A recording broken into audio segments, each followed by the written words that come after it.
We believe the health system community and the physician community are the backbone of our safety net in our country. So we are unabashedly positive towards them.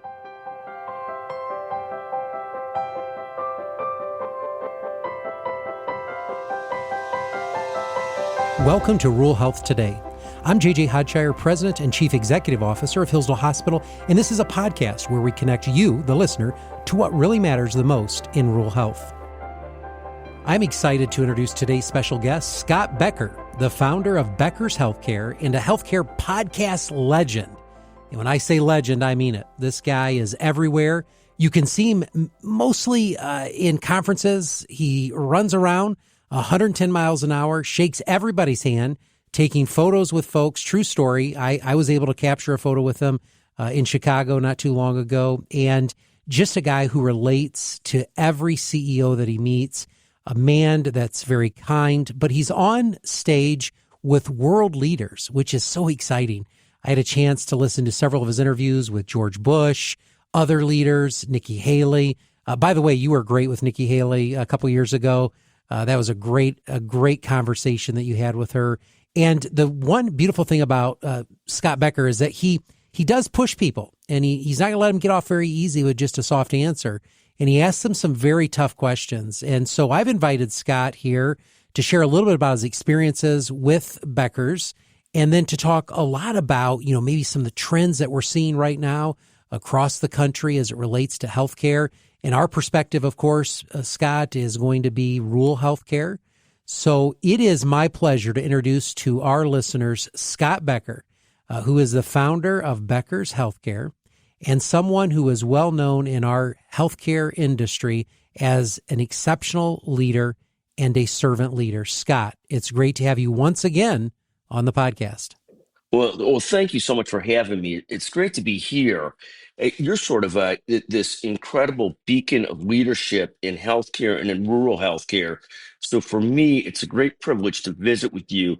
I feel like you're about as straight a shooter as they come, constantly trying to figure things out without taking a partisan perspective more than ever necessary, and just trying to do great work in trying to serve America's rural health systems, which is a Well, very thanks, Scott. challenging area today for a lot of reasons and a lot of challenges, and excited to Yeah. dive into those today and talk today with you. So thank you for having me.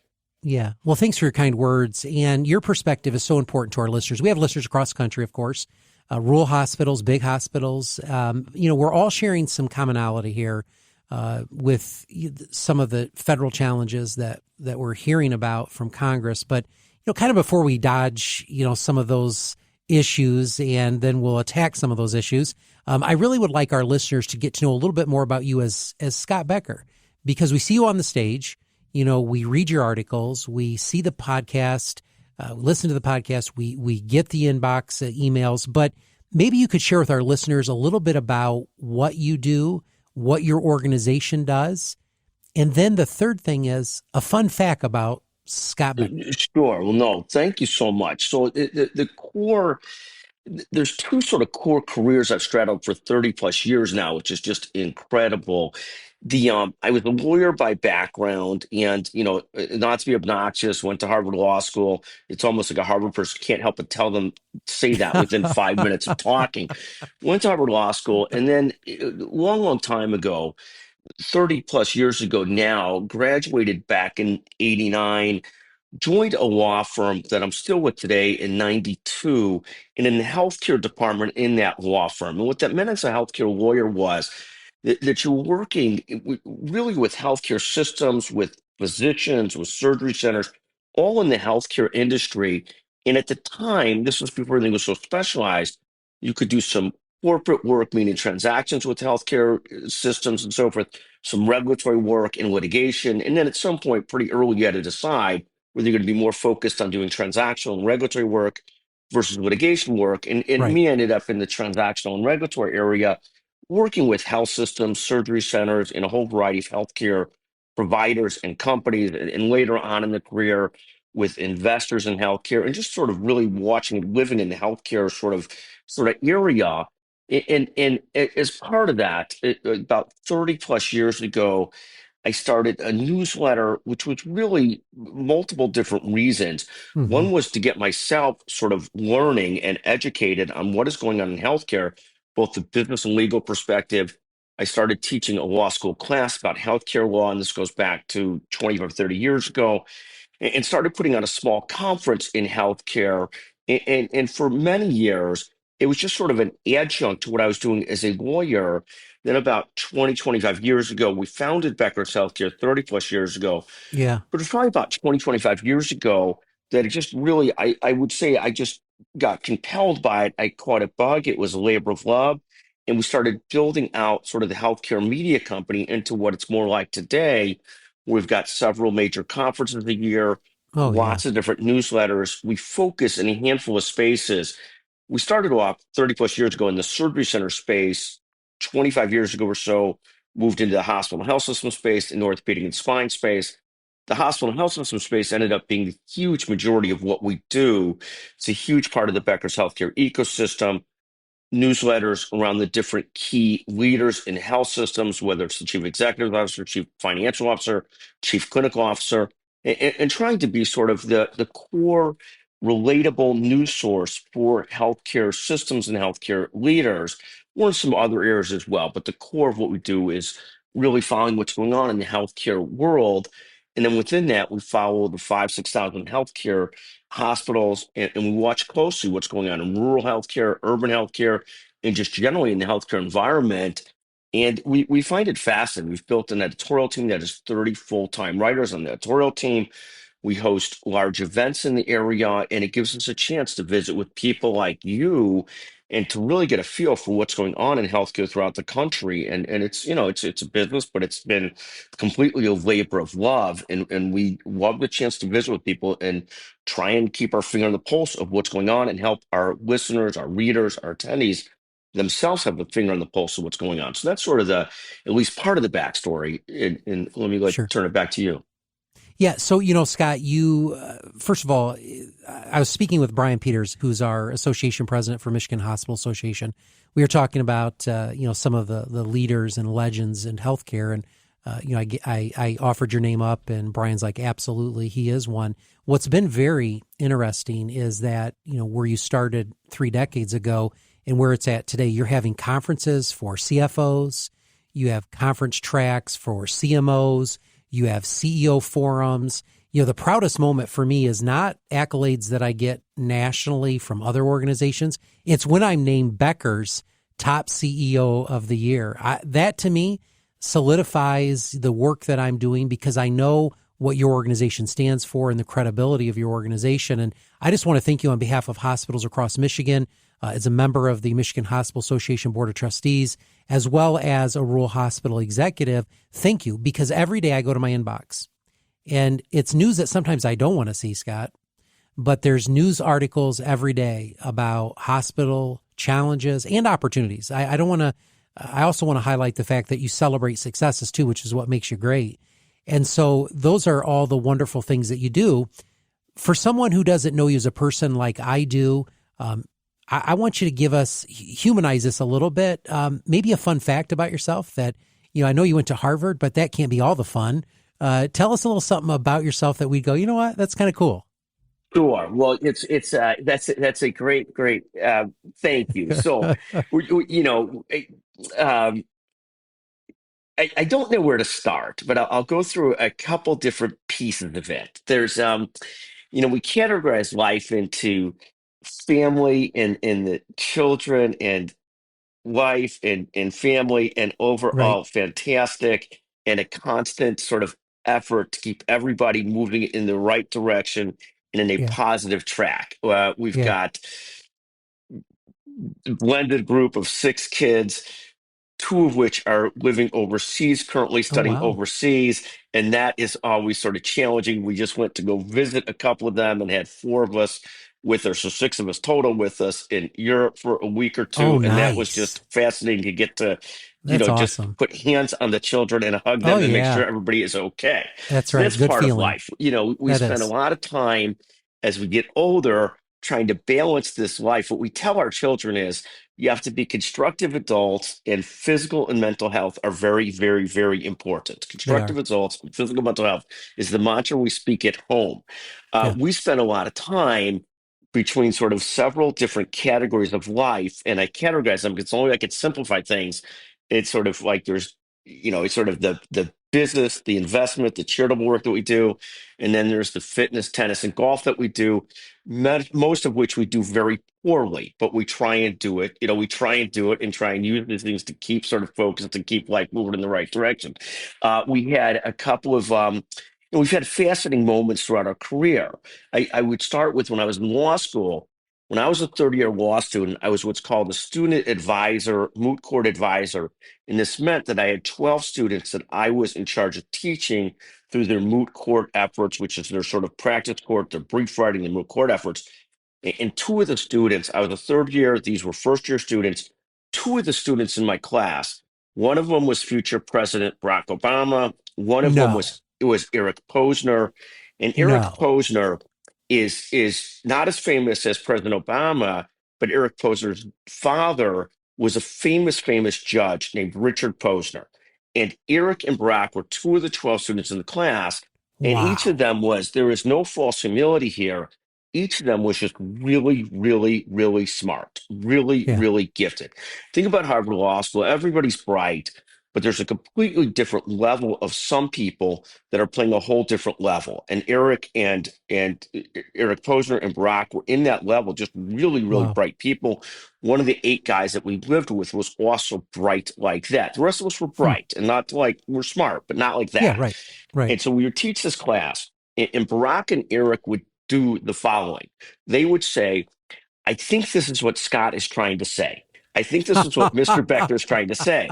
And the thing about it that was fascinating, I felt like Chris Farley in sort of a Saturday Night Live skit where I was like, that's exactly right. Oh, You're that's exactly right. hilarious. And they That's were hilarious. they were literally right on it. And they were very gracious. They were just like they're just playing Yeah. a different intellectual game than I was. I'm smart, I have a quick mind, but they were just much Yeah. smarter. And I don't Yeah. mean that to be bragging. I'm a relatively smart guy, Sure. quick Absolutely, you are. mind, but they were just playing a different game. And so they would explain to the group of That 12 is funny. students, and I'd have to be like, well, that's exactly right. And it was just a fascinating experience, that is fascinating. Yes. So we had great fun with it. Years later, there was a biographer for Barack, David Garrow, I think his name is, and I've got the book in a couple different places. But he wrote a biography of Barack, and he calls me one day, and this must have been 10, 15 years after law school, and he says, I'm from Oxford Press or Cambridge Press in England, and I wanted to talk to you about your time when you were a teacher for President Obama.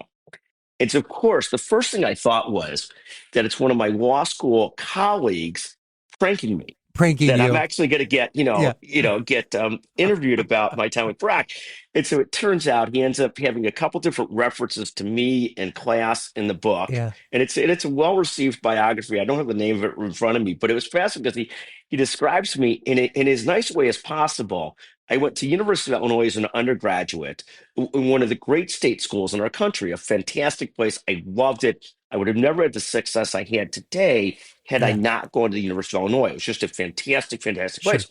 In the book, he describes me for all practical purposes as like a hick, like the Larry Bird of University of Illinois. And so it was like, and it's not like I was so happy to see my name in the book that I Right. didn't care. Didn't But get he the just, context. yes, but he describes it very clearly as, Barack is there, From the this guy's cornfields of there. Indiana, like Larry. Like literally must be the hick from French Lick, but the hick from the Right. University of Illinois. And it was Oh, very, it's very funny. funny, but it was very Yeah. flattering. So that is like a Yeah. fun fact about me. That's amazing. Yes, and I could go on and on about that relationship and that story, and stuff like Yeah. that. We don't That share is so exactly the same cool. politics, but a very Yeah. gracious, very Scott, that bright is person. so cool. That is so neat. I don't think anybody could ever top that story. I mean, no one's ever said, I taught Barack Obama. And no Well, I one's think ever the had reality that. is I would have been the teacher, but he was teaching me. He was But teaching yes, you. Exactly. Exactly. it, No it, one ever told. Yeah, exactly. It's wonderful though experience that you had. And that's something that's very incredible as entertaining as it was. That's incredible. So congrats to you for that journey in your life. And I guess that leads me to another question. Why healthcare for you? You could have chosen any industry. You could have been in, litigation somewhere. You could have done anything, patents, but you Yeah, chose no, no, healthcare. no. That the healthcare Why? field, Was there a when I ended family up in relation? healthcare, so I ended up in healthcare. I was 28 when I really ended up in healthcare and committing to the healthcare world as my career. Yeah. And people will say like, it's that, oh my goodness, that's so nice. You had a passion for healthcare. You're altruistic. You're this, you're that. And of Yeah. course, none of that is true. I was a young professional trying to figure it out, trying to build a Sure. practice, trying to grow, and I had an opportunity. And I was really, one of the great realities of life is most of us in our 20s are still sort of lost in trying to figure it We out. are. I mean, and I Right. tell this to my kids, they don't have to figure everything out. No. I remember my daughter and I going to visit Northwestern at the time, when she was in high school and Yeah. trying to figure out where she's going to go to college. And we were in groups, and some of the kids at Northwestern were just like, I know I want to do this, and I want to do this, and I want to do that. Hmm. And at the time, it was 7, 8 years ago, I was in my 50s. My daughter was 16 or 17. And I was like, oh my God, those kids know more about what they want to do than I know what I want to do. And I'm 50 something, let alone my daughter and I were like, oh my goodness. Exactly. But it was, Exactly. but I was trying to figure out I was ultimately trying to decide you have to at some point specialize in what you do. You can't do everything. It's no Right. way to go through life. So ultimately decided to specialize. I was looking at a couple different areas. I joined the one of the best career decisions I ever made was I joined the second law firm I joined, which was at the time called Ross and Hardy's, and we merged into McGuire Woods, where I've been at for 30 years now. But the best decision I ever made was I joined that firm based on really, it was a culture and a comfort zone. And I figured if I'm with a group of people I like, I'll figure out how to Yeah. thrive, That's as right. opposed to trying to put myself in the most prestigious place, the most this place, the most Yeah. that place. But that was the best career decision I think I ever made, at least one of a few, one of a Yeah. couple, based on I joined there, a few different people I knew from different parts of life were there and enjoying Hmm. it. And it's very hard as a young lawyer to find people, places Hmm. at decent sized firms where people are enjoying it. They were Right. thriving. I figured if I'm in a place I like, I'll thrive. They had an opening in the healthcare department. I love Yeah. the idea of being industry centric, not all over the place, and really getting to know Right. an industry. By Right. background, I'm sort of a business person. I was an accountant and finance major. Yeah. I like to know what's going on in the worlds I live in. And so for me, it was just fantastic to join an Yeah. industry group and then try and figure out what I would do with it. And over time Right. was able to figure it out. And it was just really a great, Yeah. but that choice, to make So, a so the choice on million where you're going dollar to be comfortable. question, Scott, Yes. is uh, have you found your niche? Is this your passion? So I have loved this. And I think the reality of the world today is, I mean, I would say there's two different pieces of that. It's a great question. I think one is I've been at the same law firm and the same media firm for 30 plus years Right. each. I've straddled both for 30 plus years each. Now, those have been fantastic environments. And I would say that, one of the things, and it's life is a constant evolution. It Hmm. is never static. You go Never. through periods of time where you're sort of like, where something is just compelling to you and you're totally on board with it. There was a period of Yeah. time when I was really the core force behind building Becker's Healthcare. Now I've got a great team. I've got a You do. CEO who's been with me forever, who just Yeah. she is magnificent.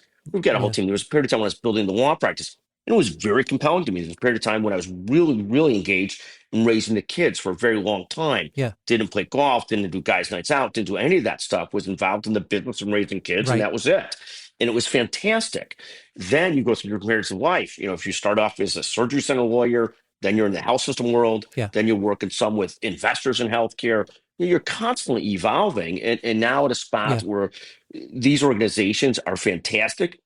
One of the great credits I give myself as a leader is that they both do better running now than when I'm running them, which I Yeah. view as the as That's the it's sign of a great leader.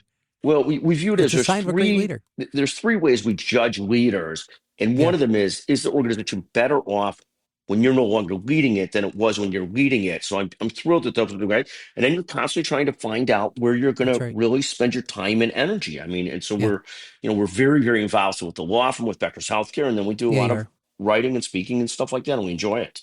Yeah, and you do a great job. So if you're tuning in today and you are just wondering what the heck we're talking about, we are talking about how healthcare organizations can navigate news headlines, educate their communities. How do they get their news? What type of activities are they engaged in to keep their hospitals moving forward in the direction in a very difficult time, such as revenue losses and labor losses and the tremendous challenges that we face right now. And we're here with Scott Becker as he shares his perspective and insight as a prominent healthcare news source that we turn to in this industry. So, Scott, let's talk a little bit about that. You know, I guess the first question is, how do you address current news headlines as a reliable source? And how do you balance objectivity and advocacy to make sure that you're balancing it all? Sure. So I'll give you multiple different thoughts here. One, we're unabashedly an amplifier and positive towards the health system community. We believe Right. the health system community ultimately, and COVID really proved this, the health system community and the physician community are the backbone of our safety net in our country. So we are Yes. unabashedly positive towards them. We try to amplify what's going on. We try to be incredibly encouraging. That's where we're at. In terms of the news, the politics of the news, we try very hard not to be Fox News or MSNBC or CNN. We try to report what's going on. You We do. try to constantly, during obviously the period of COVID, the period now, the period before now, our readership is very, very split all over the board in terms of where they sit Mm-hmm. politically. And Mm-hmm. we have a very national You do. audience, some from Yes. small towns, some from large towns, every political stripe. If our Yeah. editorial team, we try and guide our editorial team with a light hand. Yeah, our editorial team, we've got 30 full-time writers. Wow. We That's try incredible. to avoid overly policing them, overly editorializing to them. We also try and give them a light hand, but we also try and make sure that nobody's ranting in their editorial position from the right or from the left. Yeah. And so we'll get as many readers that complain, "Oh my goodness, I hate President Trump," to "Oh my goodness, one of our writers called him Trump, not President Trump." And we Yeah. try and fix that. We try and fix Right. that to make sure, no, let's fix that. Not no criticism to our journalists. We Exactly. try and fix it. We try and be as good as possible a source where a system, a leader like yourself can get a sense. Here's what's going on. Yes. That place has a hiring freeze. That place, the margins are slightly up. Why are the margins slightly up versus ours? That Right. rural hospital had its credit downgraded, but now it's joined University of Pennsylvania and its credit went back up. Exactly. Whatever it might be, Right. and Right. try and give a sense of what are the trends out there. That system, I'm just looking at headlines today. Crozer Health, which was bought by Stewart Health, which was private equity funded. The private equity fund probably abused it a little bit. And Yeah. I'm not an anti-private equity, not an anti-capitalism person. They probably Right. hit it pretty hard in terms of taking too much debt on in a low margin business. They left some of their hospitals in a bad spot. Crozer now needs X amount of dollars. It was a great health system for a very long time. Got bought up by a private equity system. Now it needs X amount of dollars just to stay in business. Yeah. So we try and keep an eye on what's going on across the You sure nation do. without overly editorializing. When people talk about Medicaid is going to lose $800 billion, obviously that's a very, very real impact, and people are concerned about that. But we do try and actually understand it. Is it really $800 billion, or is it $80 billion a year over X years, Right. which is a big difference? And is it a reduction in increased reimbursement versus really a loss? I mean, either Right. way, it has a big impact on systems that are really struggling and really rely on Medicaid. Right. We also try and watch the payer industry closely. I mean, obviously, and I have a perspective on things, and my perspective doesn't have to bleed through the paper. My perspective is that Medicare Advantage is largely a disaster. So when this administration, the past Yes. administration, goes in and all on Medicare Advantage and it's raising the rates of Medicare Advantage while not raising the rates of physicians and hospitals, Exactly. we just think Exactly. that's wrong. We just think it's a That's right. bad decision. I mean, it's turned We out agree. Medicare Advantage costs more than Medicare. Right. It's a debacle. I mean, Debacle. it just is it's been a Yeah. horrendous thing. I mean, Yeah. again, I am not an anti-Trump person, but I am not a fan of Dr. Oz and RFK Jr. Right. And these are my Right. thoughts. These are not the That's thoughts of right. Becker's No, I get Healthcare, it. Yeah, I but get it. we're just not a fan of either. We think RFK Right. Jr. is a little bit off. Yeah. The sort of the toying around with being anti-vax, the toying around with, we're all going to get healthy through the bully puppet. I mean, I love the Yeah. idea to go back to the physical fitness awards, all that kind of stuff. Oh, But yeah. the GLP-1s are a real thing and very They helpful. are So real. so They are helpful. so we You're try and absolutely right. If there could ever be, if Fox News would not have stole fair and balanced, that phraseology, I would have coined your writings in your position as the leader as fair and balanced. And that's how your articles are. I've never ever opened it thinking, dang that Scott, or good job. It's always been, here are the facts. Let's analyze the facts. Let's look at what this is. Let's have a conversation about, what this payer mix means. Let's have a conversation about what this antitrust act means. Let's have a conversation about all of those things. And you have done a remarkable job at that. But I also want you to know, in my industry, Scott, every one of us talk about, did you hear Becker's? Did you see Becker's? Did you get to Becker's? Did you hear the conference? Did you see the keynote? This is what our industry is talking about. And thank God we have Scott Becker leading that, because I'm being honest. I know you have a great CEO, but you are behind it and you create it. So give yourself a moment to pause and to reflect upon the fact that none of this would have been possible without your vision. And knowing that. Let me just comment on that for a second, and I appreciate it very much. We've over the years built a terrific editorial team. You have. And the editorial team, we have so many people that have been with us for 10, 15 years. And then we've got a lot of young journalists. The young journalists, all of their own perspectives and views and so forth. And I give them tremendous credit. You do. You do. For not for both for reporting the news, understand what we're trying to do. Yeah. We're trying to be sort of the most business centric place to understand what's going on in healthcare, and they do such a great job of not of doing all they can to not overly editorialize in Right. putting out their thoughts and stuff like that. If I put out my opinion today that this Medicare Advantage thing is horrendous, Right. that Right. RFK is sort of a buffoon. Yeah. Right. I'm a huge fan of Marco Right. Rubio. I'm not a fan Yeah. of this guy. I'm a fan of Basant. I'm not a Exactly. fan of Hegseth. Whatever Exactly. it is. I mean, it's not like Right. those are my Right. opinions. Those Our are your editorial opinions. team Right. does a Yeah. fantastic job of not having every piece feel Yeah. like somebody's got a slant on it. They do just Yeah. a great job of it. And even if some of them are young, progressive, and lean one way or the other, they do Yeah. just a great job of sort of trying to not over politicize it. And when somebody calls us on that article had this slant, it was anti this, it was anti that, we try and quite frankly either explain it or correct it. Because we're not trying to be slanted. We're trying to be, Exactly. we're not.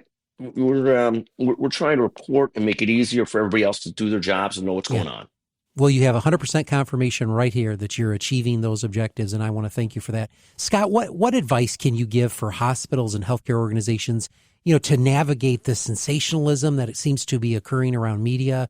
And how do they educate their community on how current events impact healthcare? Because to your point, there's a lot. When Medicaid cuts first came down from the U.S. House of Representatives, we heard $880 billion, and there was a lot of conversations instantly about you're going to lose your benefits.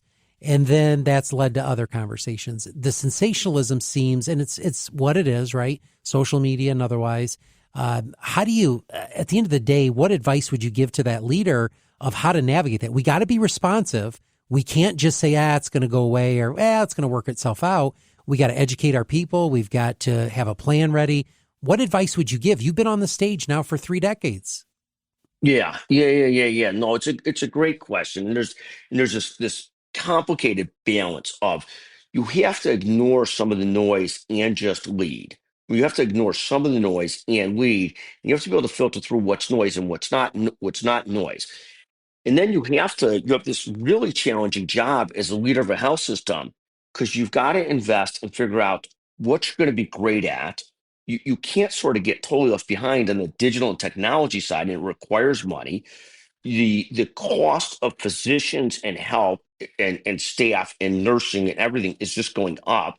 And as you know, Yes. in a rural community, there's also just not enough help. Just You've can't get got it. this You just can't get it. daunting challenge of both demand and supply. You Right. don't have enough supply, and you don't Right. have enough demand in a lot Right. of rural communities to attract enough people That's right.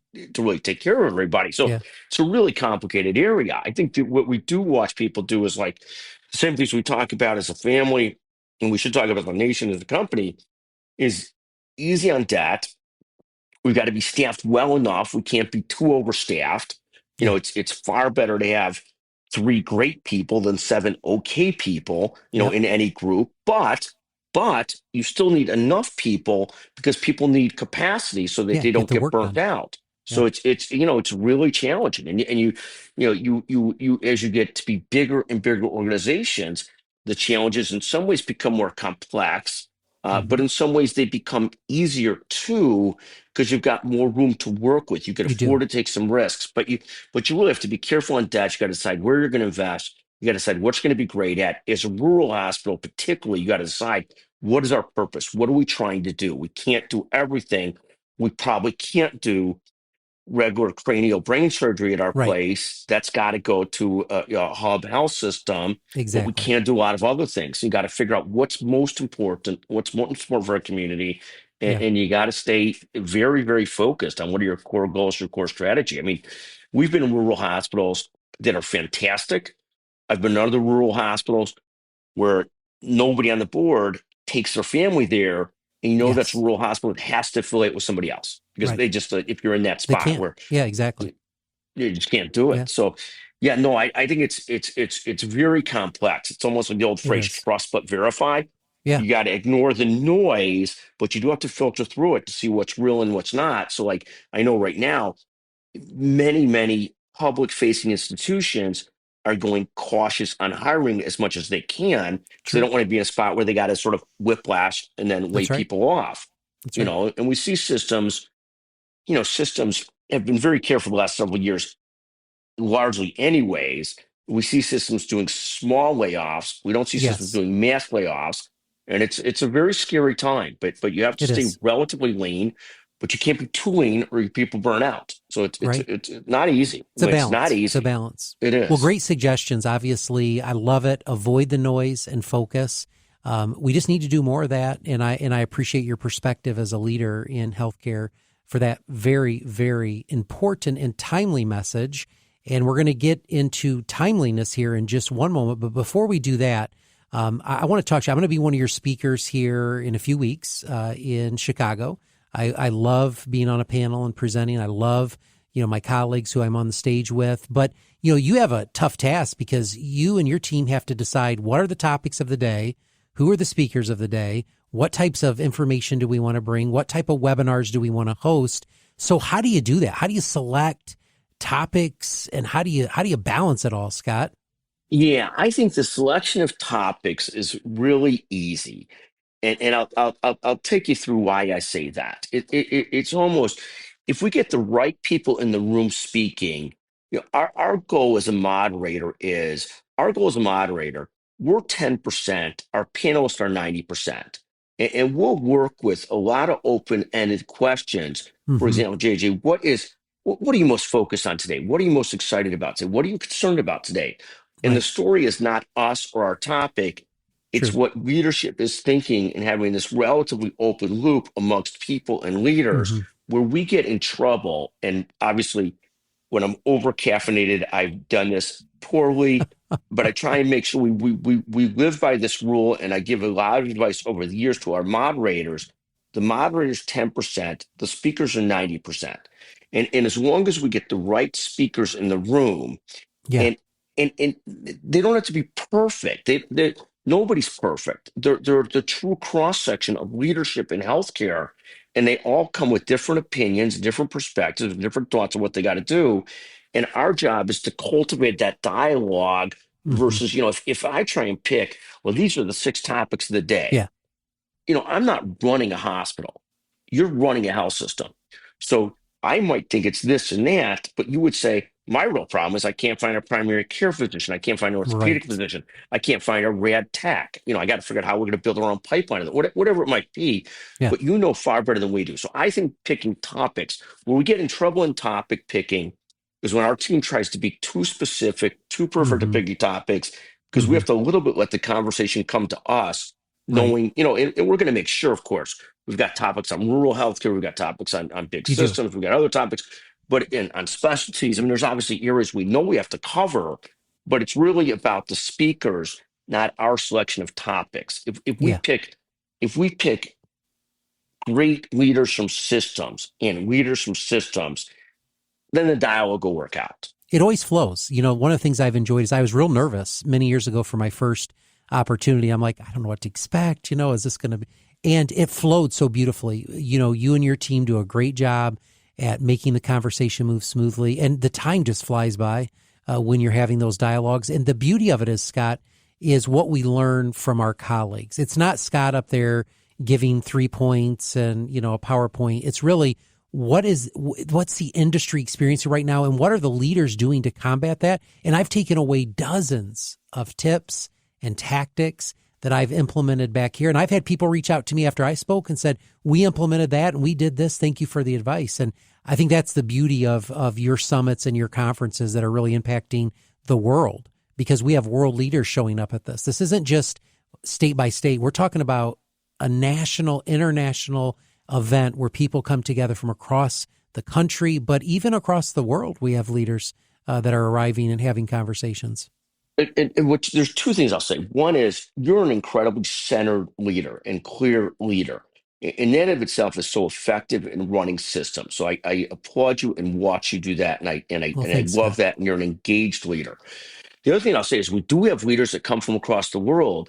And what you find is in healthcare, so many of the challenges are the same, even if They people have are. different systems. So you're talking to last year to a physician from Portugal, he's got the Yeah. same fight with the insurance company that they have Yeah. here. And so Yeah. whatever it It is, is. It is. it's very it's very similar across the world, really, It sure even though there's is. It different sure is. challenges. And as a convener, you do a great job with that. All right. So I've got the last question, which is really the loaded question that we could probably spend a lot of time on. As a news source, which you are, as a convener, you see and you hear some of the worst and some of the best in our industry. And I guess right now, if you could summarize for our listeners, as you collect this information, as you're observing it, putting your eyeballs on it, 10 years ago, the issues of the day are much different than they are today. Some similarities in payers and other things, but today we're dealing with, Medicaid, we're dealing with 340B, we're dealing with workforce shortages and all of those things. I guess from your perspective, one or two things that you can talk about right now, what's going on in healthcare today that we should be in tuned to and be discussing that you're hearing? Cool. Well, I'll say two things. Is there's baked into this is one thing. I think the thing that I am thrilled with is so many leaders in healthcare trying so hard to make sense of it and make it all work and deliver care to the community, deliver care to people. And it is really hard today to make sure you're doing that. We've got a population of 340 million people. We don't have nearly enough hospitals and physicians. And systems truly trying to figure it out as to how do we serve our communities? How do we keep, the margins working and taking care of our Yeah. communities? So I think there's just tremendous there's so much terrific leadership at a lot of different ages in the healthcare system. There's a ton of younger masters in healthcare management students and people trying to grow, really trying to make healthcare a career. So I see a lot of people working hard at that. Mm-hmm. What I see as incredibly challenging is we've got 1,060,000 physicians in our country. Many of them are part-time by the time they're 40. Our Mm-hmm. education system was built before the internet. It takes too long to become a doctor. We Mm-hmm. need more doctors. We need more doctors of color. We just need more doctors and more nurses and more techs. And at the end of the day, even with all this AI, even with the change technology, we still just need more doctors. And Mm-hmm. doctors, other than in certain specialties where they're just doing terrific and there's just tremendous demand, Mm-hmm. are often getting beat up and burnt out by the system. It's a challenging system. Yeah, and we need more doctors, and we got to take care of our doctors, and we do. in our PAs and our CRNAs and everything else. But we got to figure out some of the supply side on the labor side, and streamline medical education, improve medical education. We That's create right. great doctors. We just do it inefficiently. They do it in other countries in 2 to 3 Yeah, years less than we do. It just that's there's true. obviously models to do it, and we're the fortunate recipients of many of those immigrant We are. doctors that are here to take care of people You're that right. go through a system that gets them done in 6, 7 years versus the 8 to 10 that we're using. So Right. there is great healthcare leadership. This whole so much of the stuff is noise. People talk about, oh, it'll all be perfect if we're value based versus fee for service. To me, that's all garbage. It's not. It's really an economic supply and demand. We need enough Supply doctors demand. and nurses to take care of our people. Whatever way you pay, there's going to be abuses on either side of it. The Yeah. value based abuses are just as bad or worse than the fee for service abuses. It's one of the reasons I hate the Medicare Advantage. Hmm. But it's the idea that it's the payment system is, I think, just absolutely wrong. It's a Right. supply and demand problem. We got to make sure we got enough supply of doctors and nurses. If you're in a hospital, one of the beauties of healthcare, and I'll stop JJ in a second. I know, I promise I'll Oh, stop you're talking. great. This is But awesome. one of the things about healthcare is every single one of us is a consumer.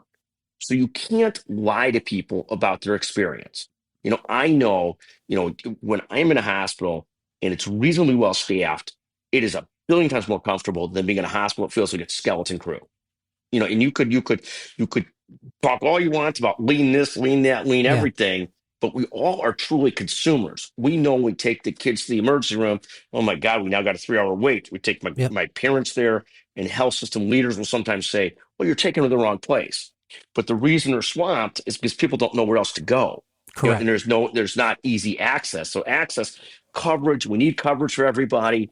But if we don't improve the access, it's going to be a debacle. So You're three right. concepts: great doctors, great Yep. health leaders. We need more of both. The access problem, coverage is great, but we need Hmm. access to, and we got to figure out the pipeline, and we got to figure out how we're going to create Yeah. the labor force for tomorrow. That's right. Scott, if you were, so you're in healthcare, you are the leader of healthcare news, podcast, information sharing, gathering, and convener. But if you were a hospital CEO of all these issues, what do you think would keep you up at night the most as you look at all of Well, those I things? don't, it's such a great question. I don't know if there's a single issue, but the real challenge is you've got systems doing more and more volume with the same amount of workforce and platform. I mean, you see this. People are doing 100% what they were doing, and with the same workforce, the same platform, and that's great. They're not getting paid 120% more; they're getting paid 103% more, and yet they got cost rising, and the competition for workforce, for great workforce, is incredible. It's incredibly challenging. It's not enough doctors, not enough nurses. And this is obviously, and you particularly feel this in the rural communities where there's not enough doctors. In a generation ago, doctors came out of the military, they went to every place. Doctors came Hmm. from every countries, they went every Hmm. place. Now, every doctor and his or her spouse wants to go to the top 20 metro areas. Yeah, And so you really have a challenge, and it's a challenging world, it and is. it's and I don't know how you fix that, but the I know. hospitals, health systems are the economic engines of so many small, mid-sized towns too. We are. And those towns got to figure out what they're going to do, and Exactly. how what they're going to be great at. And so Absolutely. those are real challenges. I don't know if I answered your question. I just You sort of did. You absolutely went did. off, but Significant challenges. So in our closing segment, we ask for a rural health recommendation. So for every guest we have on our show, we ask them to contribute a recommendation on rural life and healthcare. And it could be a tip for someone new who's working in rural healthcare. Maybe it's some sage advice on thriving in a rural setting. And then we add each of these recommendations online in a guide for our listeners. And again, this is a national podcast, so we have them all across the country.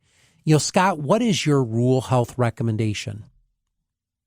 my rural health recommendation is, if you're running a rural health system, you have to figure out where you're going to focus your resources, what you're going to be great at. You have to be very clear and very disciplined that we can't do everything. We just can't do it. We just can't, it is what it is. You can't do everything. You've got to be good at what you got to do. If you're going to say we got to have stroke care, we got to make sure we Yeah, got a great primary care group. We got to make sure we got great PAs. You got to figure out what you're going to be great at and double down and triple down on that, and just recognize you can't do everything. Absolutely. Scott, it's a pleasure, always is a pleasure to have you on the podcast. I so enjoy your enthusiasm.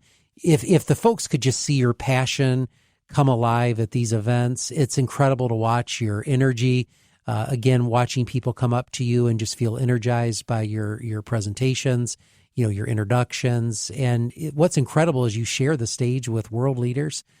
You share the stage with some of the presidents of the United States of America, senior leaders.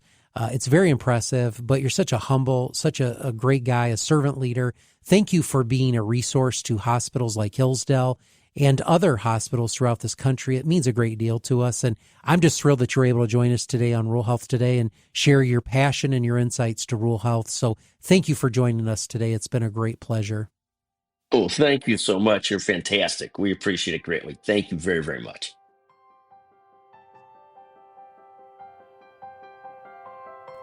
And thank you to our listeners for tuning in to Rural Health Today. Catch our next segment, Rural Health News, to stay up to date on the current state of rural health care every Monday, wherever you get your podcast. Don't forget to check out our latest updates and resources from Rural Health Today at ruralhealthtoday.com, and make sure you've subscribed to the show so that you never miss an episode. Until next time, remember the power of rural. Thank you for listening to another episode of Rural Health Today, the podcast where we connect you to what really matters in rural health. Rural Health Today is a production of Hillsdale Hospital in Hillsdale, Michigan, and a member of the Health Podcast Network. Our host is JJ Hodshire, our producer is Kirsten Newlon, and our audio engineer is Kenji Ulmer. Special thanks to our guests for sharing their expertise on the show, and also to the Hillsdale Hospital marketing team. If you want to submit a question for us to answer on the podcast or learn more about Rural Health Today, visit ruralhealthtoday.com.